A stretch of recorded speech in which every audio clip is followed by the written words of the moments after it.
So we're in the home stretch, y'all. Y'all already know what y'all here for. Y'all here for a season 5 reviews of Insecure. And child, episode 9 was giving what was supposed to have game. I was like, we took this long to get here, but we're here now. So girl, we might as well enjoy, because we got messy real fast.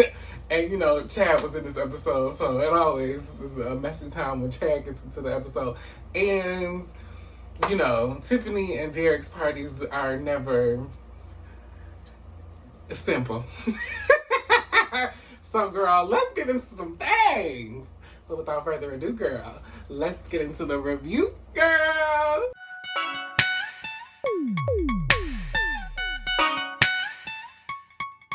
Yeah.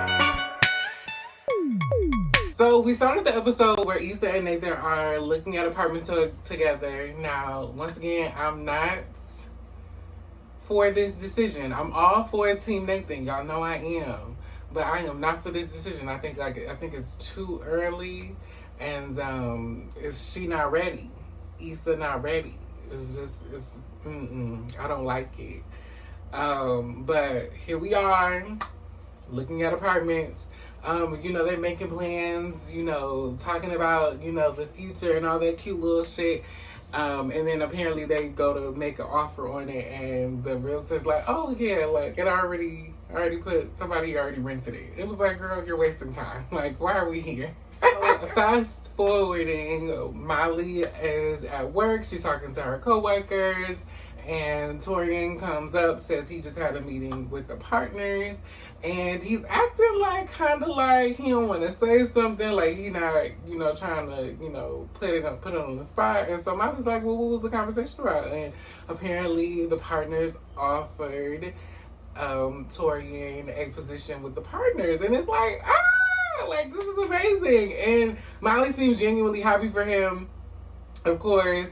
And you know, she gives him this big hug in front of her other two co-workers, and so she tries to like play it off and like do a group hug situation, and they both like awkwardly walk away from that at at the end. And so the other two co-workers are like, oh, so they're definitely fucking, girl, they're definitely fucking. So then we move on to Lawrence and his situation, and he's hanging out with Chad, and Chad is irritating. I think he's hilarious at times, but Chad is like that irritating friend or your boyfriend that you don't really like. Like, if y'all ever break up, he's the first motherfucker you know you don't have to deal with no more. Chad is that person. Like, don't like Chad. But anyway, so Chad brings up Derrick and Tiffany's going away party, and so Lawrence says he doesn't think he's gonna go, and Chad is like, well, why not? And so of course Lawrence is like, well, technically they're Issa's friends, but you know, he and Derrick are close enough that, you know, they have a relationship, and you know, he's invited. And so Chad was like, well, I don't see why you're not gonna go, because you know, you and her, you know, y'all separated amicably, you didn't fight for it. And so Lawrence is like, well, what you mean? He was like, you know, you always letting life happen to you. And, you know, you live your life like you on the dock of the bay. And I was like, Chad is irritating, but that nigga funny as fuck.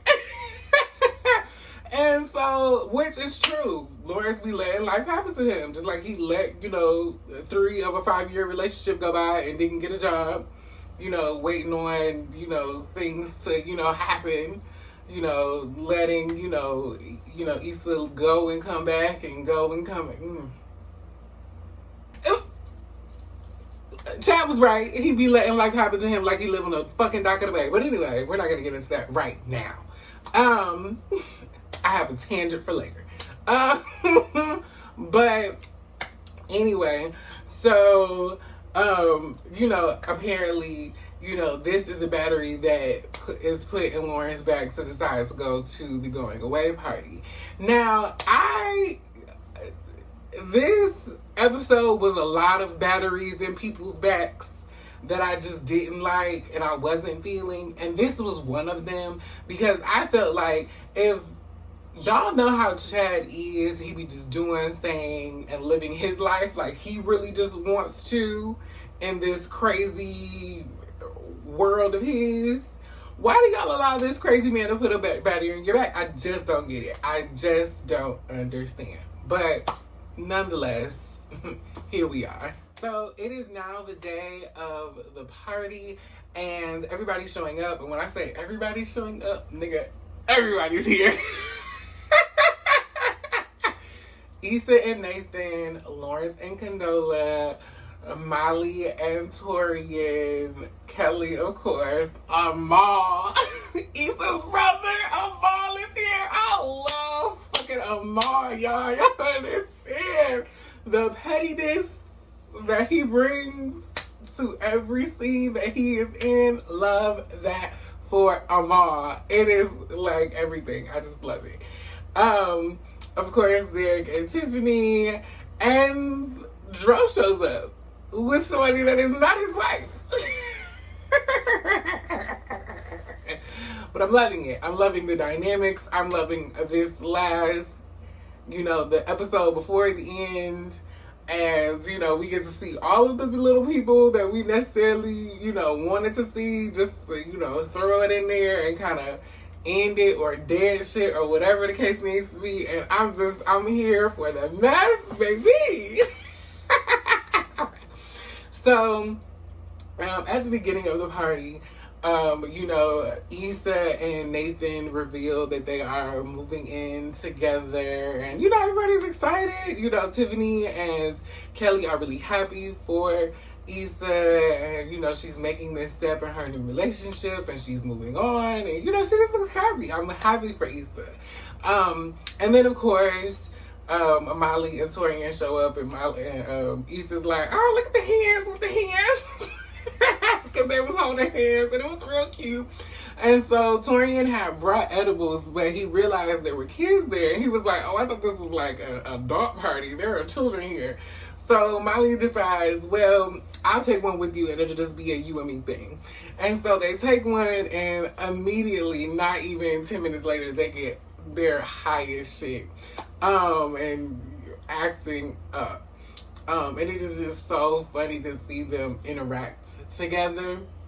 Because they're just so cute. They're just so meant for each other. I honestly became a fan of Molly season 5. Molly season 1, she was cool. I didn't hate her. Molly season 2, she was cool. Didn't hate her. 3 and 4, bitch, dead to me. Worst friend on the fucking planet. But here we are. Season 5, I'm enjoying Molly again. So, Lawrence and Condola show up with the baby, and they're looking very cute, very nuclear family, very 2-parent home. And of course, Issa notices that they're there. Nathan notices that they're there. Everybody is noticing that each other is there, right? Condola obviously catches Lawrence, just swooning and just heart-burning to just be in love with Issa. And she's just like, okay, well, I'm gonna just take my little leave of absence. So she decides to go to the bathroom. And I don't feel bad for condolences once again, because it's just like, girl, you ghosted Issa after the whole, situation with them getting back together came up, and it was just very, it was very unprofessional of you.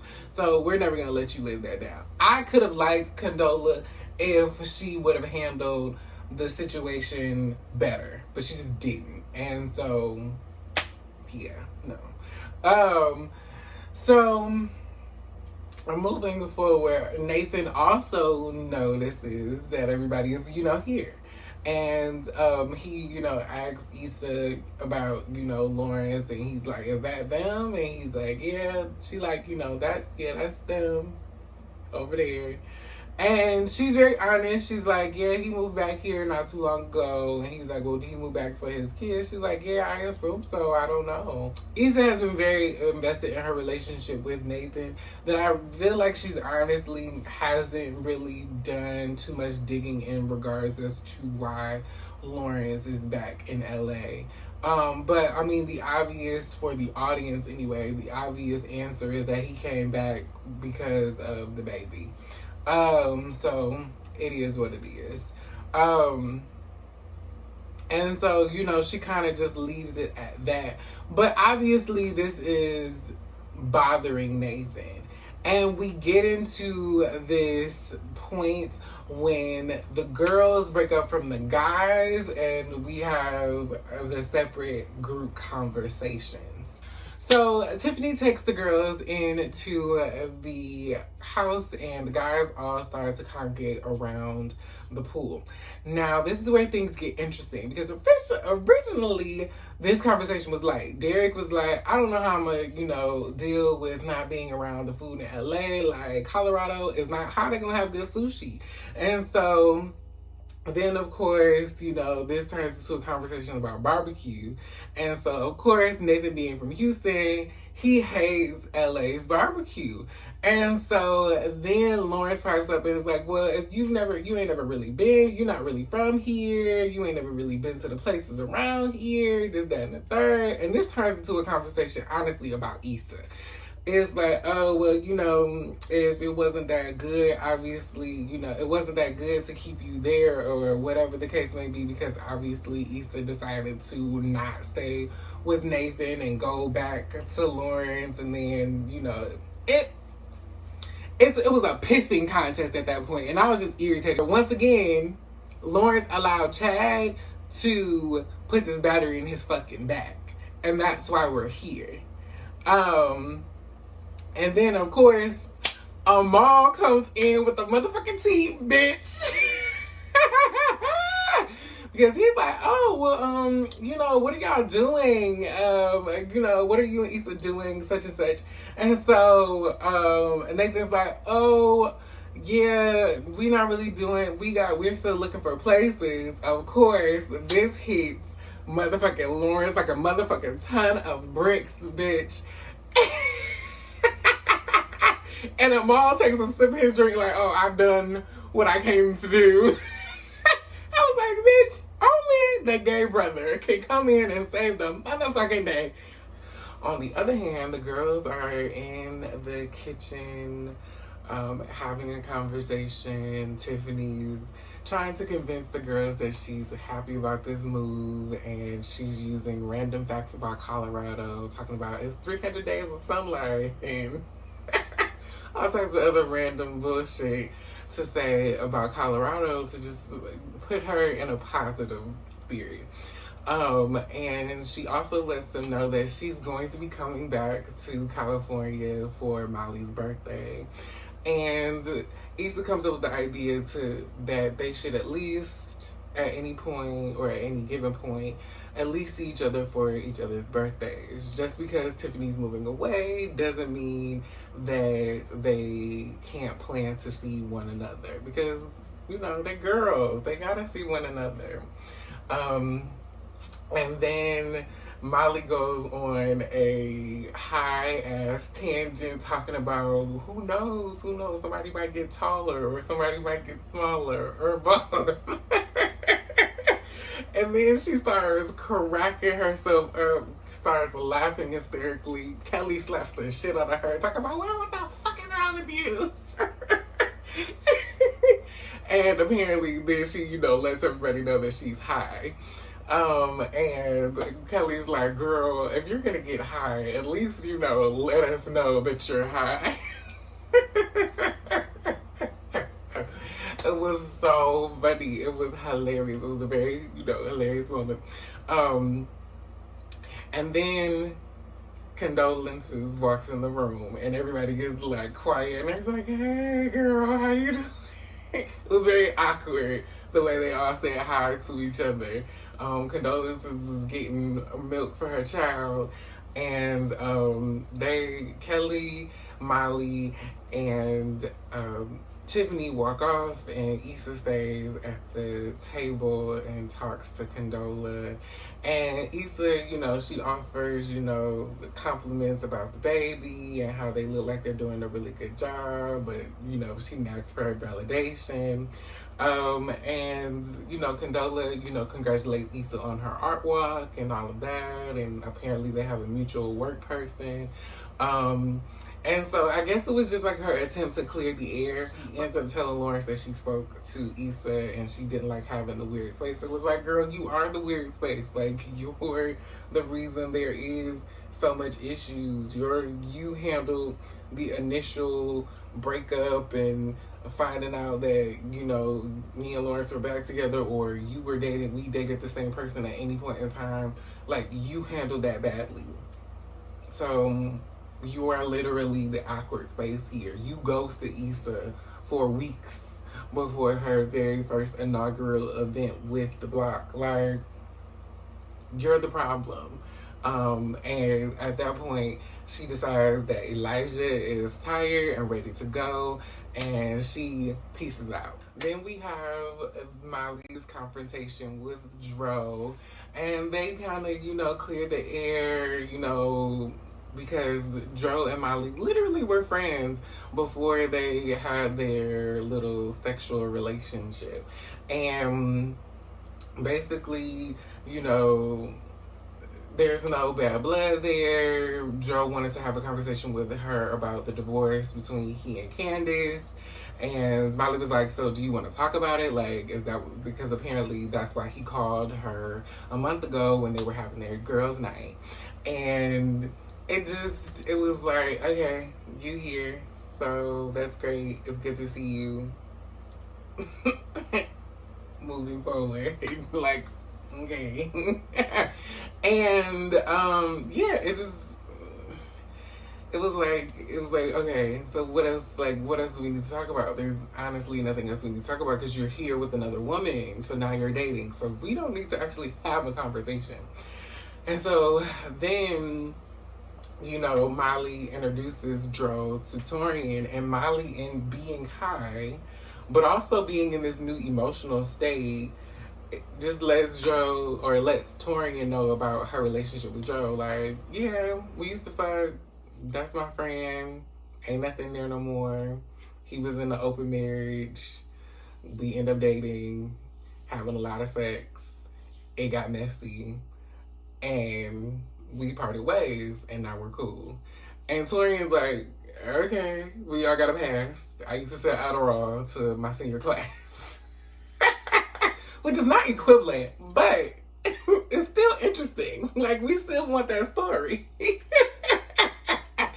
And I thought it was like really, it was very cute. It was a very cute moment. It was very honest of Molly, because old Molly would have never done anything like that. So it was very good to see Molly in that space and being very honest. And Dro was honestly the only person that felt awkward and uncomfortable in that moment.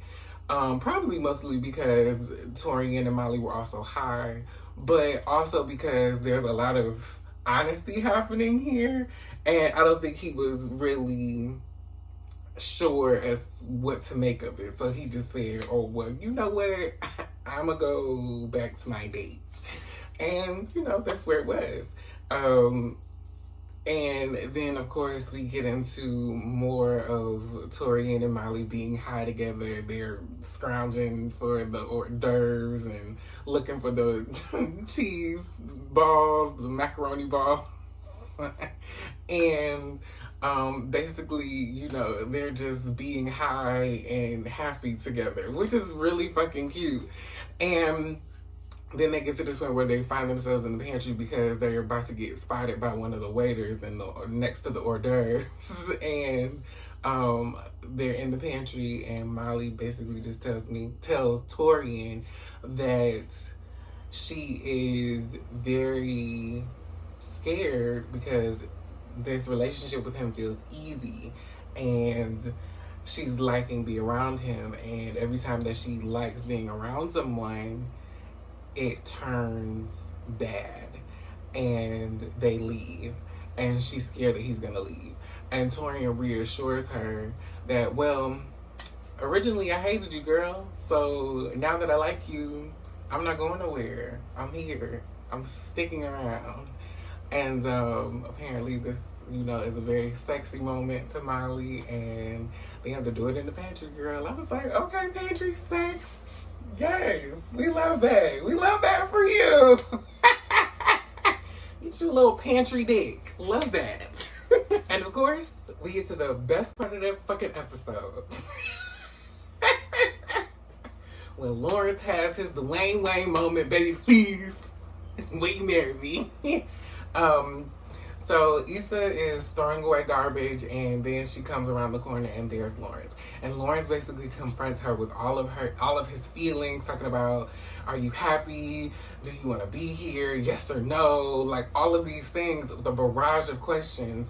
And he's telling Issa about how he's different, and he knows he had the baby, but the baby has changed him, and he's not the same person, and he just figured out that he's not happy unless he's with Issa. And Issa's like, it wouldn't have been the baby. Honestly, my feelings haven't changed. All of these things.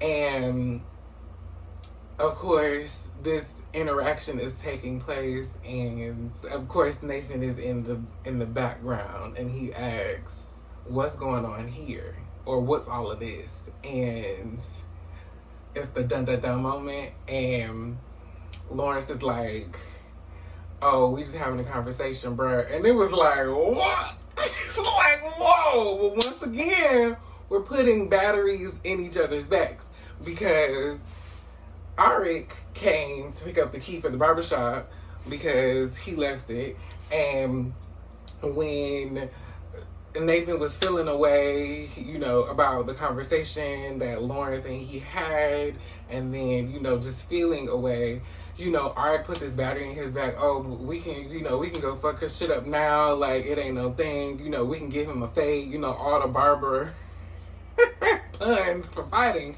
And it was just like, that was the battery in back that Nathan needed. And then, of course, Chad gave Lawrence his battery in his back about him not fighting for Issa. And so everybody's fighting over Issa, and it's real fucking wild. And I was just like, yo, we're adults here, first of all. And nigga, you're too fucking little, too fucking late. And everybody's like, oh yes, we love this moment, da da da da, referencing the Dwayne Wayne and Whitley Gilbert moment from Different World. And even in that shit was manipulative as fuck. Like, all of this time that you spent being in this girl's face, getting invited to her wedding, and then you come and do this. Why? Because all this time that Lawrence has been in LA and hasn't reached out to Issa, and then the one time that he did, he called her once. If you were so pressed about talking to her, if you were so pressed about her calling you and wanting to understand why and trying to figure out if it was a mistake or not, then why didn't you call her more often? Why didn't you call her more than that one time that you did? Y'all wait until the last fucking minute and then want to ask questions and want to be emotionally vulnerable because you see this person is moving on without you and you realize that you can't take it. Why is that? Why are y'all so in love with this chaotic sense of romance? It's weird. It's weird, it's manipulative, it's confusing as shit, and it causes more problems than it needs to. Because one thing about it is, I'm not saying that Issa's right, or that Issa knows she's gonna be with Nathan, or whatever the case may be. But the thing about it is, she made a choice to be with Nathan because that is where she wanted to be. And like any ex situation, you're not always necessarily sure if this was the right choice, but you know this makes you happier than where you were, or if this is, you would be happier, or you are happier in this situation than the situation that you would have been stuck in had you made this decision. So confusing that or trying to manipulate that situation or manipulate that feeling is not okay. Trying to manipulate that insecurity is not okay. It's not. It's weird. Y'all like that chaotic ass love, and I don't understand the fuck why. It's very weird. I don't like it. And I don't like the fact that he tried to do that to Issa. It really fucking annoyed me. It really fucking annoyed me. I was through. I was done. I said, I can't do this. I'm not doing this. While it was entertaining, and the fighting and the mess and the drama was entertaining, and it had me, rolling around on my bed screaming while I'm watching TV. I was just like, this is some sick ass shit. This is some sick ass shit. And if Issa was to do this, y'all would be eating her the fuck up. She'd be all type of problematic bitches, and this is why women, and this is the problem with women, and women don't take accountability, and she'd be all the problems in the world. But niggas do it, and they get praised for finally showing some emotional intelligence at the very last fucking minute, when it's not really worth it. You don't get to protest the winner when you didn't decide to run in the race, bitch. I don't like it. I said what I said. And so that was the end of the episode. Now, child, I don't know what's going to happen in this last episode. I did watch the preview. The preview was kind of ominous because it said the end, and then it gave us of an era. So I feel like while this may be the end of the series Insecure, this is not the last time we're going to see any of these characters. It may be called something else. It may be called something different. But these characters are still going to be... These characters are going to still pop up in other things or in another show. And I'm interested. I'm interested to see where Issa Rae, the star, producer, writer, show creator, all of the things. I'm interested to see where she takes these characters after Insecure. So I'm ready to see this last episode. It looks like they did some flashing forward and some flashing back. So I'm ready. I'm ready to see it. I'm sad to see it go. This has been a wild ride for me, because a lot of this has been my life, and a lot of this has been shit that came up in my life, and I'm sad to see it go, and I'm probably gonna say my goodbyes in the last episode. But I love this show for everything that it has brought. I love this show that it shows black people just living regular lives, like nothing crazy, nothing overly specific. It's not, gang wars, and it's just niggas living nigga lives, having a regular experience while being black. I love that. Having regular human experiences while also being black. So that was the end of episode 9. I cannot wait to see the last episode. What do you think? If you have any predictions, what do you think is going to happen? Do you think Issa and Nathan are going to make it past this scuffle that she and Lawrence, or between he and Lawrence? Do you think Issa is going to end up breaking up with Nathan? I just don't know. We don't know. Let me know what your predictions are for the next episode, the series finale of Insecure. I cannot wait. Like I said at the end of every one of my videos, I thank you guys so much for tuning in, because you could have been anywhere else on the internet, but you decided to watch me. Bye!